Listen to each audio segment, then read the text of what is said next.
அவர் டிக்கெட்டை காட்டுறாரு, நான் பணம் கட்டி இருக்கேன், நான் போக முடியாது, நான் இருப்பேன். ட்ரெயினை நிறுத்திடுறான். அந்த காலத்தில் அவங்க வச்சதா சட்டம். போலீஸை கூட்டிட்டு வரான்.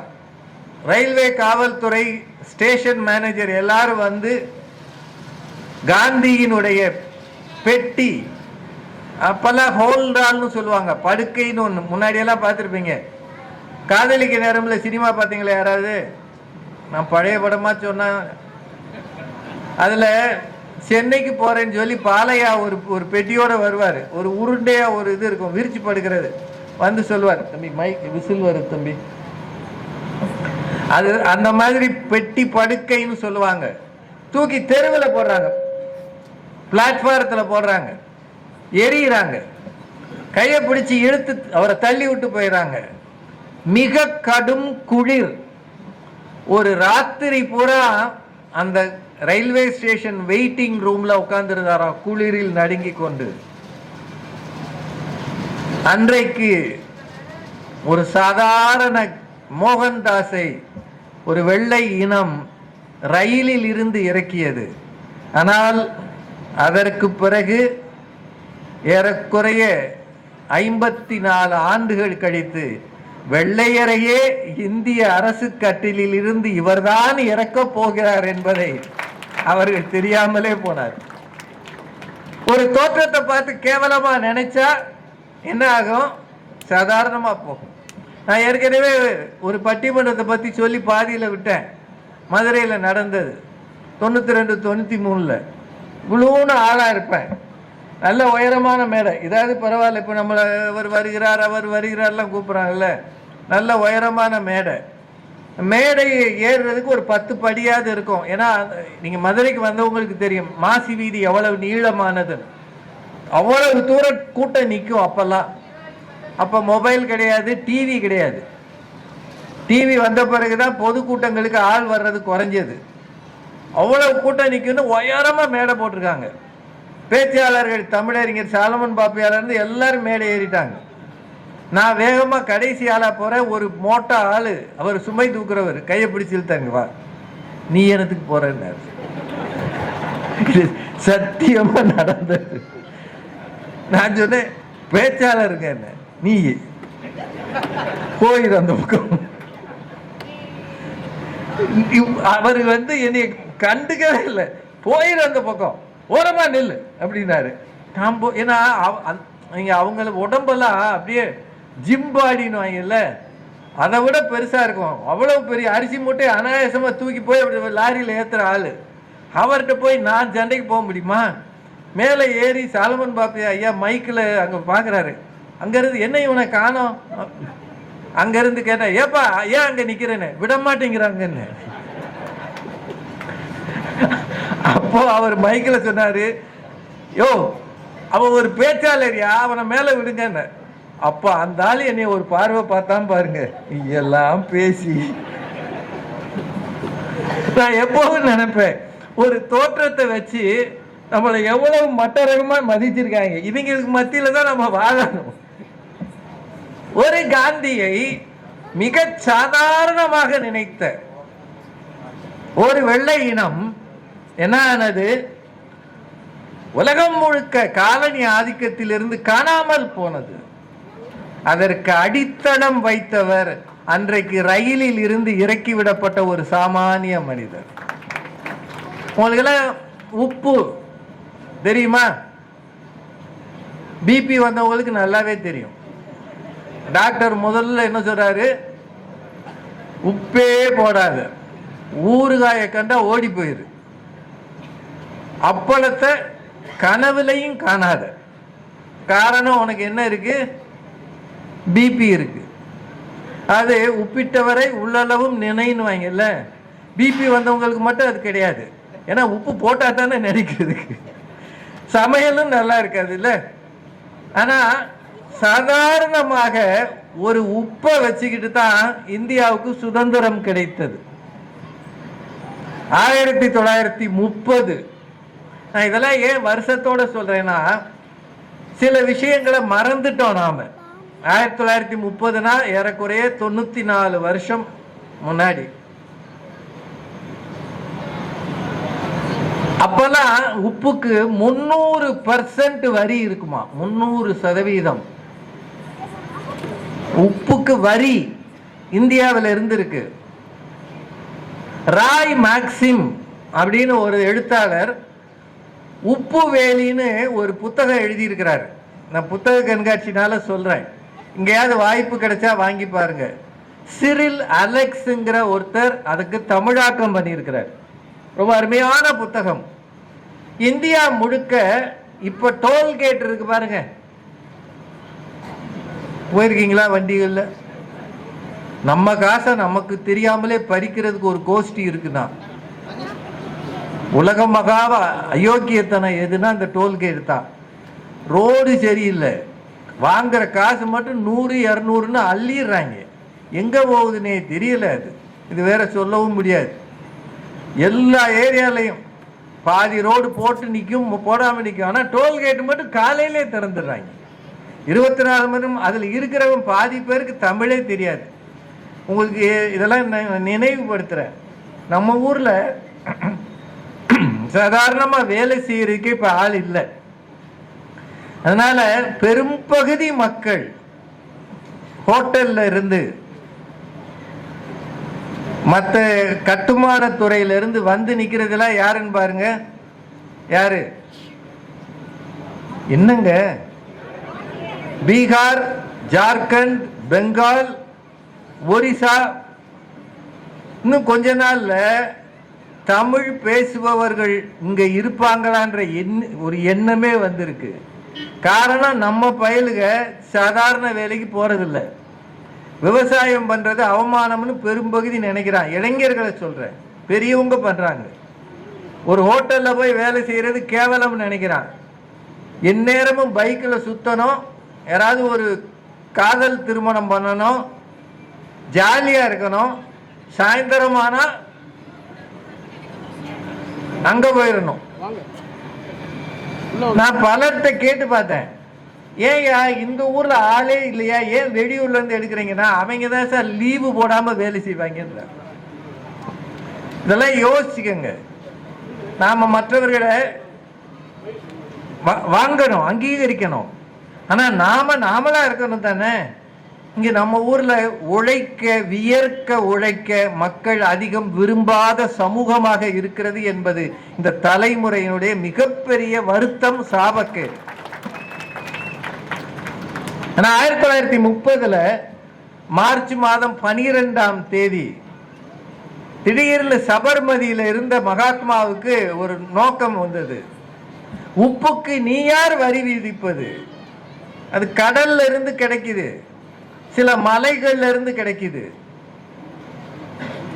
அதை நாங்க பயன்படுத்தணும்.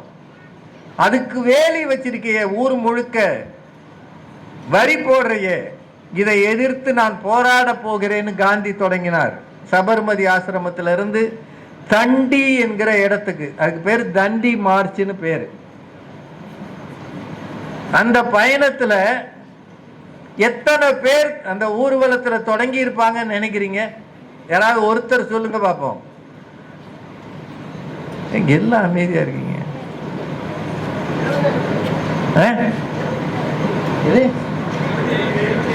78. யார் சொன்னது? உண்மையிலேயே அவங்கள ரொம்ப பாராட்டணும், ரொம்ப பாராட்டணும். 78 பேர் தான் அதுல முதல்ல இருந்தாங்க, அதான் உண்மை. 79 ஒரு ஆள் வந்து சேர்ந்தார்னு ஒரு செய்தி இருக்கு. காந்தியை பத்தி படிச்சீங்கன்னா தெரியும். மகாத்மா காந்தியை பத்தி நிறைய படிங்க. மிக மோசமாக விமர்சிக்கப்பட்ட மனிதர், ஒரு உலக தலைவர் இருப்பார் என்றால் அது மகாத்மா காந்தி தான். அவரை இன்றைக்கும் திட்டுகிறார்கள். ஆனால் அவரை போன்ற ஒரு மகான் இந்த உலகத்தில் பிறக்கவே முடியாது என்பதுதான் சத்தியம். 78 பேரை வச்சுக்கிட்டு தொடங்கினார். அப்போ வைஸ்ராயா இருந்தவர் பேர் இர்வின் பிரபு, லார்ட் இர்வின். இந்த வைஸ்ராய் சொன்னாராம், Gandhi, that old man going to take a pinch of salt. துணோண்டு உப்பை எடுக்க போறானா அந்த ஆளு? இதெல்லாம் ஒரு வேலை, இதெல்லாம் ஒரு பெரிய போராட்டம். உப்பை எடுக்கிறதுக்கு எவனாவது ஒரு போராட்டம் நடத்துவானா? நம்ம ஊர்ல சொல்லுவோம்ல, இதெல்லாம் உப்பு சப்பு இல்லாத விஷயம் அப்படின்னு சொல்லுவோம்ல. இது உப்பு சப்பு இல்லாத விஷயம் அப்படின்னு அவ்வளவு பெரிய ஆங்கிலேய அரசாங்கத்தினுடைய தலைவர் சொன்னாராம். ஏறக்குறைய 240 மைல் காந்தி நடந்தார். 23 நாட்கள் நடந்தார். 78 பேராக இருந்த கூட்டம் நிறைவு பெறும்போது 50,000 பேராக பெருகி இருந்தது. 50,000 அன்னைக்கு தேதிக்கு. அன்னைக்கு இந்திய ஜனத்தொகை எவ்வளவு? 30 கோடி தான். 50,000 பேர் கூடிட்டாங்க. அதுல வேடிக்கை என்னன்னா, ஆண்களை விட பெண்களும் கூடினார்கள். சமைக்கிறவங்க அவங்க தானே. இந்தியா முழுக்க 80,000 பேர் இந்த போராட்டத்தை தெரிந்து கொண்டு காவல்துறையின் முன்னால் போய் அடக்குமுறைக்கு எதிராக போராடி கைதானார்கள். அப்படின்னா ஒரு கைப்பிடி உப்பு இந்தியாவில் மாபெரும் அலையை உருவாக்கியது. சுதந்திர போராட்டத்துக்கு நேராக இந்தியாவை நகர்த்தியது என்றால் அதற்கு பெரும் பொறுப்பு உப்பு சத்தியாகிரகம் தான். ஓவியம் யூடியூப் சேனலை லைக் பண்ணுங்க, ஷேர் பண்ணுங்க, சப்ஸ்கிரைப் பண்ணுங்க, மறக்காம அந்த பெல் ஐக்கானை கிளிக் பண்ணுங்க. இது ரொம்ப சிறுசு, இது ரொம்ப அற்பமானதுன்னு அன்னைக்கே வெள்ளைக்காரன் நினைக்காம இருந்தான்னா ஏதாவது செஞ்சிருப்பான். அங்க தொடங்கிய தீ பற்றி எரிந்தது இந்தியா முழுக்க. இதைத்தான் ரொம்ப ஒரு வரியில தோற்றத்தை வைத்து தவறாக யாரையும் மதிப்பிடாது. இது சின்னது தானே, இது பெருசு தானேன்னு பார்க்காதீங்க. வினேஷ் போகத்னு ஒரு பொண்ணு ஒலிம்பிக்ஸ்ல மெடல் வாங்குற லெவலுக்கு போயிட்டாங்க. எது வரைக்கும் போனாங்க? ஃபைனல்ஸுக்கு போனாங்க. ஆனா என்ன வாங்கினாங்க? வாங்கல. என்ன காரணம்னு நினைக்கிறீங்க? அவங்க எடை வெறும் 100 கிராம். எவ்வளவு? 100 கிராம். நம்மலாம் வெயிட் பார்க்கும்போது 100 கிராமா பார்த்துட்டு இருக்கோம்.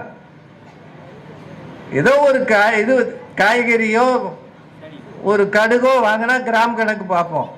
ஆனா ஒரு 100 கிராம்னு அதை சாதாரணமா விட்டதுனால தங்கமோ வெள்ளியோ வாங்குகிற ஒலிம்பிக் வாய்ப்பே தள்ளி போனது, இல்லாமல் போனது. என்றால் எதையும் சாதாரணம் என்று தள்ளிவிடாதீர்கள்.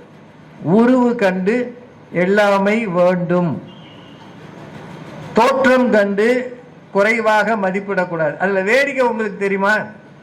இப்பதான் ஒலிம்பிக்ஸ்ல நடந்தது பாரிஸ்ல. இந்தியாவில இருந்து ஏறக்குறைய ஒரு 100-200 பேர் போனாங்க. 180-170. நம்ம எத்தனை பதக்கம் வாங்கினோம்? அது யாருக்கும் தெரியாது. வாங்கினான்னு வாங்காம போனான். இன்னைக்கு சோறு கிடைக்குமான்னு நாங்க பார்த்தோம். ஒலிம்பிக்ல பதக்கம் வாங்கி என்னையா பண்ண அப்படின்னு நினைக்கிறீங்க? நம்ம நல்ல உடல் திறன் மிக்க ஆண்களும் பெண்களும், கைகால் சரியா இருக்கக்கூடிய ஆண்களும் பெண்களும் போய் வாங்கியது ஏறக்குறைய 117 பேர் போனாங்க. அவங்க வாங்கின மெடல் எத்தனை? 6 மெடல். அதுல வெண்கலம் தான் அதிகம். ஆனா அது முடிஞ்ச உடனேயே மாற்றுத்திறனாளிகளுக்காக ஒரு ஒலிம்பிக்ஸ் நடந்தது, பாராலிம்பிக்ஸ்னு பேரு. அதை பத்தி கேள்விப்பட்டீங்களா? நம்ம மாரியப்பன் தங்கவேலு மாரியப்பன் அவரெல்லாம் கூட 3வது முறையா மெடல் வாங்கினார். அதுக்கு எத்தனை பேர் போனாங்க தெரியுமா? இந்தியாவில இருந்து 84 பேர் போனாங்க. நம்ம ஒரு இப்போ நல்ல ரோபஸ்டான ஆள் ஒரு சண்டைக்கு போறான், அல்லது ஒரு மல்யுத்தத்துக்கு போறான், வில் வித்தைக்கு போறான் அப்படின்னா நம்ம பெருமைப்படுவோம்ல. ஆனா கைகால் சரியில்லாதவங்க, பார்வை குறைபாடு இருக்கிறவங்க, இது மாதிரி இருக்கிற ஆளுகள்லாம் போனாங்கன்னா நம்ம என்ன நினைப்போம்? இவங்க எல்லாம் போய் அப்படித்தானே நினைப்போம். 84 பேர் போய் இந்தியாவுக்காக வாங்கிய பதக்கம் 29. எத்தனை? 29. அதுல தங்கம் 7. மற்றவங்க கூட தங்கம் வாங்கல. வெள்ளி 9, வெண்கலம் 13. அப்படின்னா இவர் மாற்றுத்திறனாளி தானே, இவரால் என்ன முடியும் என்று பார்க்காதீர்கள். தோற்றத்தை பார்த்து மதிப்பிடாதீர்கள். எனக்கு தெரிய மாற்றுத்திறனாளிகள், பார்வை திறன் இல்லாத பல பேர் மிக உயர்ந்த படிப்பு, முனைவர் பட்டம் வாங்கி பேராசிரியர்களாக இருக்கிறார். யாரையும் வெற்று காகிதம் என்று எண்ணி விடாதீர்கள். வெற்று காகிதம் ஒரு நாள் பட்டமாக பறக்க வாய்ப்பு இருக்கிறது. அப்போது நீங்கள் அண்ணாந்துதான் பார்க்க வேண்டும்.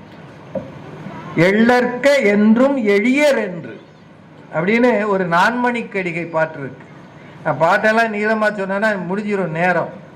1-2 செய்திகள் சொல்லி நான் நிறைவு செய்கிறேன். உங்க எல்லாருக்கும் திருவோணத்தை பத்தி தெரியும். ஓணம் பண்டிகை தெரியுமா? பக்கத்துல கேரளா இருக்கு. அந்த கதை தெரியுமில்ல? மகாபலி சக்கரவர்த்தி என்று பெரிய அரசன், அசுர மன்னன் சக்கரவர்த்தி யாகம் நடத்தினான். அவன் அந்த உலகத்துல தேவர்களை இம்சை பண்ணிக்கிட்டு இருந்தான். ஆனா நல்லவன். அந்த ஊரை பொறுத்தளவு அவன் பெரிய ஆள், அசுரர்களுக்கு தலைவன். அவனை பார்க்க திருமால் அவதாரம் எடுத்து வருகிறார். எப்படி வர்றாரு? வாமனனா வர்றாரு. வாமனன்னா டுவார்ஃப்னு சொல்லுவாங்கல்ல, இந்த ஃபேரி டேல்ஸ்ல எல்லாம் வரும். குள்ளன்லையும் குள்ளன், டுவார்ஃப்னு ஆங்கிலத்தில் சொல்லுவாங்க. வாமனன் வந்து நிற்கிறார்.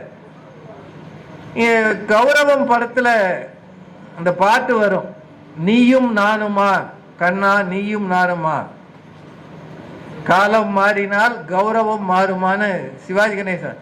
மிகச்சிறந்த படம். கௌரவம் எப்பயாவது இருந்தா பாருங்க. இன்னைக்கு பார்க்குற படங்கள் எல்லாம் பார்த்தா வைத்தறிச்சலா இருக்கு. ஏதோ எல்லாருக்கும் மத்தியிலையும் தேசப்பற்றையும் இராணுவத்துக்கு மரியாதையும் தருவதற்கு அமரன் ஒரு நல்ல படம் வந்திருக்கு. எத்தனை பேர் பார்த்தீங்கன்னு தெரியல. ஓடிடியில் வரட்டும் பார்த்துக்கோ. இப்ப எல்லாரும் அவன் கல்யாணத்தையே ஓடிடியில் பார்க்கணும்னு ஆசைப்படுறான். டேய் நீ போய் பண்ண, ஓடிடின்றது அவ்வளவு வந்துருச்சு. அந்த படத்துல ஒரு பாட்டு இருக்கும், 3 அடி மண் கேட்டான் வாமனன் உலகிலே, 3 வைத்ததோ மன்னவன் தலையிலே. அது ரொம்ப அழகா ஒரு பெரிய புராணத்தை ஒத்த வரியில ஒருத்த எழுத முடியும்னா அது கவியரசர் கண்ணதாசனால தான் முடியும். பெரிய கதை அது, ஒரு அவதார கதை. 3 அடி மண் கேட்டான். அப்போ அவனே குள்ளன், இவன் 3 அடி மண் எவ்வளவு இருக்க போகுது, நான் சக்கரவர்த்தி என்று மகாபலி கொடுக்கிறேன்னு வாக்கு கொடுத்துட்டான். பக்கத்துல சுக்கராச்சாரியார் குரு கெஞ்சிறாரு, கொடுக்காத, வந்திருக்கிறவன் பெரிய ஆளு, கொடுக்காத. அப்ப இவன் சொல்றான், நான் தர்றேன்னு ஒத்துக்கிட்டேன், இனிமேல் மாற்ற முடியாது, தருகிறேன். முதல் அடி பூமியில, 2வது அடி மேல. திரிவிக்ரம அவதாரம் என்பது அப்பதான் அப்படியே வானலாக நிற்கிறது. 3வது அடியாக அவன் தலையை தந்தான். அவன் நினைச்சுதான் திருவோணம் வருகிறது. ஓண திருநாள்ல வந்து என் மக்களை பார்க்க எனக்கு அனுமதி கொடுங்கன்னு ஆண்டவங்கிட்ட கேட்டான், திருமால்கிட்ட கேட்டான். அவர் கொடுத்த வரத்தால் தான் திருவோணம் நடக்கிறதுனா, இவன் குள்ளன், இவன் சரியில்லை, இவன் தோற்றத்தை பார்த்து மதிப்பிடாதே, உன்னை கவிழ்த்த கூட அதுக்கு வாய்ப்பாக இருக்கும்ன்றதுக்கு ஒரு உதாரணம் எது? வாமன அவதார கதை. சரிங்களா? இன்னொரு 10 நிமிஷம் எடுத்துக்கலாமா, இல்ல முடிச்சிடலாமா? ஒண்ணு தெரிஞ்சுக்கங்க, நிறைய நேரமா அப்புறம் அவங்க 2 பேரும் என்னைய திட்டுவாங்க.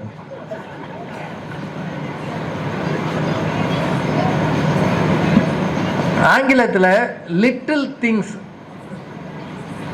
ஆர் சோ இம்பார்ட்டன்ட்னு ஒரு வரி நான் படிக்கிற காலத்தில் இருந்தது. லிட்டில் திங்ஸ்னு ஒரு கட்டுரையே இருந்தது. எந்த இடத்துலையும் சின்ன சின்ன விஷயங்கள் முக்கியமானது.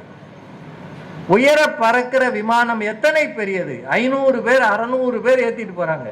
ஆனா ஒரே ஒரு ஸ்க்ரூ சரியில்லைன்னா இந்த விமானம் என்ன ஆகும்? ஒன்றும் இல்லாம போகும். துணூண்டு ஸ்க்ரூ தானே, இது என்ன பெருசு அப்படின்னு எதையும் நினைச்சிட முடியாது.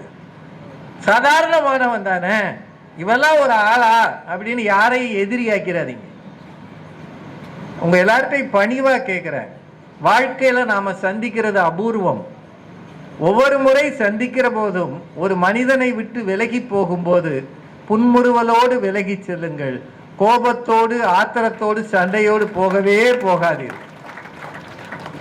நம்ம பாதி நேரம் சண்டை போடுறோம், அலுவலகத்தில் சண்டை போடுறோம், வேலை பார்க்குறவன்ட்டு சண்டை போடுறோம், பக்கத்து வீட்டுக்காரன் குப்பை கொட்டினா சண்டை போடுறோம், சொந்தக்காரன் பத்திரிக்கை கொடுத்தாலும் சண்டை போடுறோம், கொடுக்கலைனாலும் சண்டை போடுறோம், கல்யாண வீட்டில் போய் கவனிக்கலைன்னு சண்டை போடுறோம். ஆனால் எல்லாரும் ஏதோ ஒரு நேரம் நமக்கு உதவுவாங்க. யாரோடும் பகை கொள்ளலன் என்ற பின் போர் ஒடுங்கும் புகழ் ஒடுங்காதுன்னு கம்பராமாயணத்தில் ஒரு வரி இருக்கு. யார்கிட்டையும் நீங்க பகை வச்சுக்கலன்னா சண்டையே இருக்காது, ஆனால் புகழ் நிற்கும். இன்னைக்கு நடக்குது பாருங்க, ரஷ்யாவுக்கும் உக்ரைனுக்கும். இந்த பக்கம் இஸ்ரேல், பக்கத்து நாடு ஈரானோட சண்டை போடுது. அதனால பூமி பற்றி எரிகிறது. ஒரு காலத்தில் இப்படிதான் மழை பெய்யும்னு தெரியும் நமக்கு. ஆனால் ஒரு ஆண்டு பெய்கிற மழை ஒரு மணி நேரத்தில் பெய்து ஊர்களை கெடுக்கிறது. இருக்கா இல்லையா? இவ்வளவுக்கு காரணம் என்ன? மனிதன் இந்த மண்ணை மதிக்காமல் சுரண்ட ஆரம்பித்ததன் விளைவுதான் இயற்கை மனிதனுக்கு எதிராக போய்கொண்டிருக்கிறது. அப்படின்னா சின்ன சின்ன விஷயங்கள் ரொம்ப முக்கியமானது. ஒவ்வொருவர் மனதிலும் எழுகிற ஒரு நெருப்பு பொறி போன்ற சிந்தனை புதிய மாற்றங்களை கண்டுபிடிக்கும். யாராவது ஏடிஎம்ல பணம் எடுத்திருக்கீங்களா? அது உங்க ரூபாய்.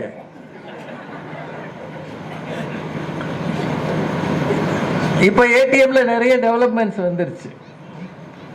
ஏடிஎம்ல ஒரு கார்டை நுழைக்கிறான், ஒரு நம்பர் அடிக்கிறான், அடிச்சோடனே ஓகே சர்ன்னு ஒரு சவுண்ட் வருது, எண்ணிடுறோம்.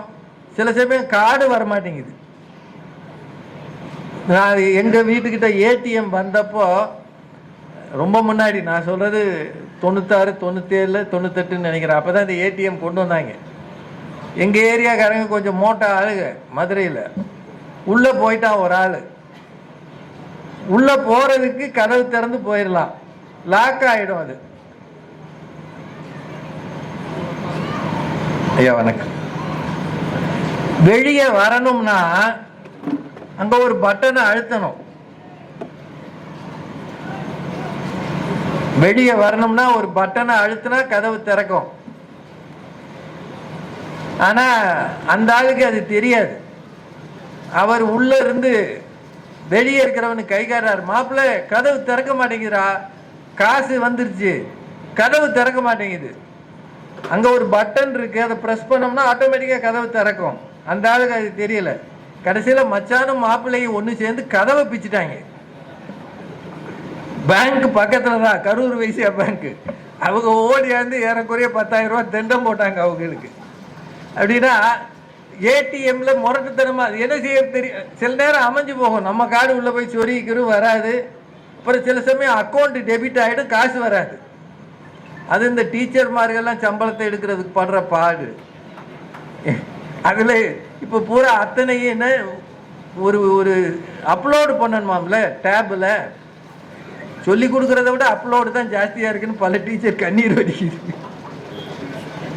சார், அவங்களுக்கு சொல்லி கொடுக்குறத விட அப்லோடு பண்ண எங்களுக்கு சொல்லி கொடுங்க சார்.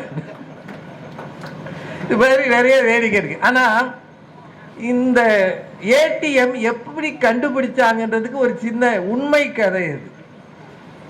ஜோன் ஷெப்பர்ட் பேரன் ஒருத்தன் லண்டன்ல இருந்திருக்கான். ஜோன் ஷெப்பர்ட் பேரன். அந்த ஆளு ஒரு நாள் தன் மனைவியினுடைய பிறந்த நாளைக்கு ஏதாவது கிஃப்ட் வாங்கணும்னு ஆசைப்பட்டிருக்கிறார். கையில கொஞ்சம் காசு தான் இருந்தது. வேகமா போய் பேங்க்ல நின்று கியூல நின்று பணம் எடுக்கலாம். பவுண்ட் ஸ்டர்லிங் தான் அவங்க நாட்டு பணம், எடுக்கலாம்னு கியூல நின்றுருக்கிறாரு. சில சமயம் பேங்க்ல டைம் பார்த்து கதவை மூடிடுவாங்க. இவன் கெட்ட நேரம் இவர் போய் கியூல நின்று இவர் போறதுக்குள்ள 5 மணியோ 4 மணியோ ஆயிடுச்சு. அவன் மூடிட்டான். இப்போ கையில காசு கிடையாது. $1 $2 அல்லது 1 பவுண்ட் 2 பவுண்ட் தான் இருக்கு. ஒய்ஃபுக்கு பிறந்த நாள். சும்மா போனோம்னா என்ன மரியாதை கிடைக்கும்? பொருள் வாங்கிட்டு போனாலே கம்மியாக தான் கிடைக்கும். வாங்காமலே போனால் அந்த அம்மா என்ன நினைக்கும், நான்லாம் ஏன் பிறந்தேன், ஏன் உங்களை கல்யாணம் பண்ணேன், இதெல்லாம் என் தலை எழுத்து. சொல்லுமா சொல்லாத, இந்த ஊர் லாங்குவேஜில் இல்லை அந்த ஊர் லாங்குவேஜில் எதுவும் சொல்லியிருக்கோம். அதனால் அந்த ஆள் யோசிச்சு பார்த்தான், என்னமாவது ஒன்று வாங்கிட்டு போய் உன் பிறந்த நாளை நான் நினச்சேன்னு அவளுக்கு சொல்லணுமேன்ட்டு அந்த ஊரில் சாக்லேட் வெண்டிங் மிஷின் இருந்திருக்கு. அதாவது ₹1 நோட்டை போட்டால் ஒரு 2 சாக்லேட் வரும், அது அப்போ இருந்திருக்கு. அதை போய் போட்டு 2 சாக்லேட் கையில் எடுத்துகிட்டு வீட்டுக்கு போயிட்டான். போய் அந்த அம்மாவை கொடுத்து சமாதானம் பண்ணிட்டான். அப்போ அந்த ஆள் யோசிச்சு பார்த்துருக்கான், காசு போட்டால் சாக்லேட் வருது, ஆனால் இதுக்கு பதிலாக காசே வந்தால் எப்படி இருக்கும் அப்படின்னு ஒரு சின்ன யோசனையில் வந்தது தான் ஏடிஎம் மிஷின் உலகம் முழுக்க. 8 மணி ஆச்சு, முடிச்சிடலாமா? ஏன்னா நேரம். இன்னும் ஒரே ஒரு செய்தி சொல்லி நிறைவு செய்கிறேன். ரொம்ப நல்ல பாட்டு நிறைய இருக்கு, பேசினா அப்புறம் பெரியவங்க அவங்க பாவம், அவங்க நேரத்தை நான் எடுத்துக்க கூடாது. மடல் பெரிது தாழை மகிழ் இனிது கந்தம், உடல் சிறியர் என்று இருக்க வேண்டாம், கடல் பெரிது மண்ணீரும் ஆகாது, அதன் அருகே சிற்றூரல் உண்ணீரும் ஆகிவிடும் அப்படின்னு ஒரு பழைய பாட்டு இருக்கு. ஔவையார் பாட்டுன்னு நினைக்கிறேன். இந்த பாட்டு யாருக்காவது புரிஞ்சுதா? புரியலைனாலும் பரவாயில்ல.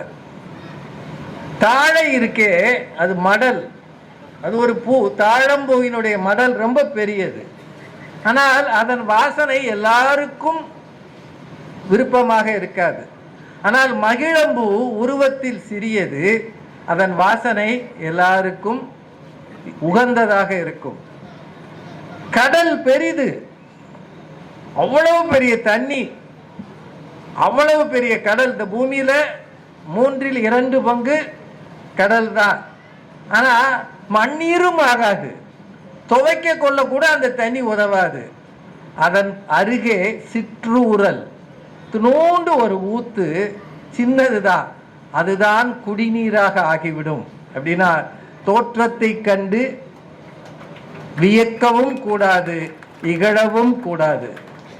மாட்சியில் பெரியோரை வியத்தலும் இளமே, சிறியோரை இகழ்தல் அதனிலும் இளமே. கணியன் பூங்குன்றன். ரொம்ப பெரிய ஆளுன்னு புகழாதீங்க. மேடையில் வச்சுட்டு புகழ்றதுன்றது நம்ம நாட்டினுடைய ராஜா இருக்கிறார், அவரை மாதிரி யாருமே இல்லை, உலகத்திலேயே சிறந்த நடுவர், உலகத்திலேயே சிறந்த, இந்த மாதிரி பேசியே ஒப்பேத்துறது. உண்மையிலே சொல்றேன், அனாவசியமான புகழுரைகளை விட யார் ஒருவர் விமர்சிக்கிறாரோ அவரை நட்பு கொள்ளுங்கள், அப்போதுதான் நீங்கள் வாழ்க்கையில் உயர முடியும். ஒரு அருமையான குறள் இருக்கு, நான் ஏற்கனவே இதை சொல்லிட்டேன். செவி கைப்ப சொற்பொருக்கும் பண்புடை வேந்தன் கவிகை கீழ் தங்கும் உலகுன்னு ஒரு குறள் இருக்கு. ஒரு அரசன் பக்கத்துல இருந்து காது புளிச்சு போகிற அளவு அவரை பத்தி இது சரியில்லை அது சரியில்லைன்னு குறை சொல்றத கேட்கிறான் பாருங்க, அந்த அரசன் கீழ்தான் இந்த உலகம் மிகச் சிறப்பாக வாழும். நம்ம யார்கிட்டயாவது போய் ஏதாவது சொல்ல முடியுமா? சொன்னா தூக்கி போட்டுருவாங்க. அது வேற இருக்கு. ஒரே ஒரு நிறைவாக ஒரு செய்தி, நிறைய இருக்கு, ஆனா என்னுடைய அவங்க 2 பேரும் பெருந்தன்மையா என்னைய பேச அனுமதிச்சாங்க. திரு கண்மணி ராஜா அவர்களும் உதயசங்கர் அவர்களும் ரொம்ப பெருந்தன்மையா, அவங்கள நான் இன்னைக்கு தான் சந்திக்கிறேன். இவ்வளவு அன்பா அவங்க, நீங்க முன்னாடி பேசிட்டு போங்க சார், நாங்க பாத்துக்கிறோம். அவங்க 2 பேருக்கும் மீண்டும் என் நன்றியை தெரிவித்துக் கொள்கிறேன். வாழ்க்கை என்பது நீண்ட பயணம். நாங்க நிறைய பயணம் பண்ணியிருக்கோம். தொலைக்காட்சிகள் எல்லாம் அதிகம் பிரபலமாகாத காலத்துல ஒரு முறை என்னங்க ஐயா, சிவாஜி படமா, அதான் பார்த்துடுங்க, ராத்திரி போய் யூடியூப்ல பாருங்க. இல்ல அவருக்கு தெரிஞ்சது சொல்றேன். திருப்பூர் பக்கமா ஒரு பயணம் பண்ணோம். நானு, பேராசிரியர் சாலமன் பாப்பையா, எங்க குழுவினர். மெட்டடர் வேன்னு ஒரு வேன் இருந்தது அந்த காலத்துல. உங்களுக்கு எல்லாம் யாருக்காவது தெரியுமான்னு தெரியல. ஏசி எல்லாம் இருக்காது, நீளமா ஒரு இந்த நாய் பிடிக்கிற வேன் மாதிரி இருக்கும். ஆனா நல்ல வாகனம், அது அருமையான வாகனம். அதுலதான் நாங்க 7 பேர் போவோம். அப்போ 4 வழிச்சாலை இதெல்லாம் கிடையாது, பெரும்பாலும் கிராம சாலைகள் தான் அதிகம் உண்டு. திருப்பூர் பக்கம் ஏதோ ஒரு ஊருக்கு போனோம். போகும்போது நாங்கள் சாப்பாடு கட்டி வச்சிருந்தோம். எங்களோட தாக்கு சுப்பிரமணியன் ஒரு பெரிய பேச்சாளர் இருந்தார். எனக்கு தென்காசிக்கு வரும்போதெல்லாம் 2 பேர் பேச்சாளர்கள் நினைவு இருக்கும். பேராசிரியர் ராமச்சந்திரன் இங்கே இருக்கிறார், ரொம்ப அருமையான பேச்சாளர். நான் அவங்க வீட்டுக்கு பல முறை வந்து அவங்க வீட்டில் சாப்பிட்ருக்கிறேன். அவர் இந்த ஊருக்காரர்.